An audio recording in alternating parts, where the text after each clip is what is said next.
Everyone's favorite subject, segment. I said that right. Second time, not the first. Something that only I would understand. There's cliches in every topic, category, conversation. Anything you could talk about, you could have a cliche. There's car cliches, there's sports cliches, movie cliches, TV cliches. There's cliches everywhere. Anyone familiar with Smash Brothers, the game, the community,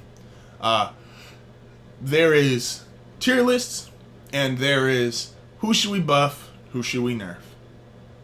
And sometimes you get some really interesting tier lists. Sometimes you get really obvious tier lists. Sometimes you get really cool buffs and nerfs. Like Armada just came out a week ago and was like, what if Ridley could hold the fireball in his breath and then shoot it out? He could charge it and hold it compared to just having to release it all at once. That's a cool buff. And then there's people who just come out and say, well, I think Little Mac should be buffed and no Joker should be nerfed. Well, duh. We know that. You don't have to say that. It's obvious. Like, Little Mac's a really bad character. Joker's really crazy. Alright, fine, cool. You said what literally anyone who's got the IQ of 3 could say. Antonio Brown, who I talked about last week, as far as his off the field, we're going to talk about some on the field stuff. Which there is a lot of, even amongst my friends, and a lot of people I was hearing. Is AB going to work in New England? This is a really common cliche we like to say. When a guy gets traded to a new team or signs a free agent deal with a team, is it going to work? We don't know. Well, he's like this and they're like that. It's like oil water. Nah, stop. This isn't a cliche question.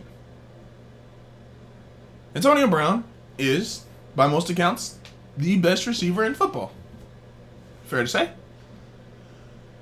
Tom Brady, by most accounts, is one of the 2 best quarterbacks in football. He's also that other thing that people like to call him, oh, that's right, the GOAT. Yeah, he's that too. This isn't a matter of, is it gonna work? It just works. When you put the best quarterback and the best receiver on the same team, it just works. You don't need to ask, is it going to work? It just does. I don't need to ask if Little Mac should be buffed. He just needs to be buffed. I don't need to ask if Joker needs to be nerfed. He just needs to be nerfed. Are you hearing me, Nintendo? Tom Brady is the best quarterback in the league. Antonio Brown is the best receiver in the league. It'll work. On top of that, you also have the best head coach in the league. Best head coach, best quarterback, best receiver. I think New England will take its chances that it'll turn out just fine. There's no cliches here unless Tom Brady throwing touchdowns and New England winning games and New England being in the Super Bowl is a cliche. I guess that could be. It happens a lot. There's no cliche here, people. Tom Brady's great. AB is great. Belichick's great. They're just great. We just hate the Patriots. It's okay. Just be honest.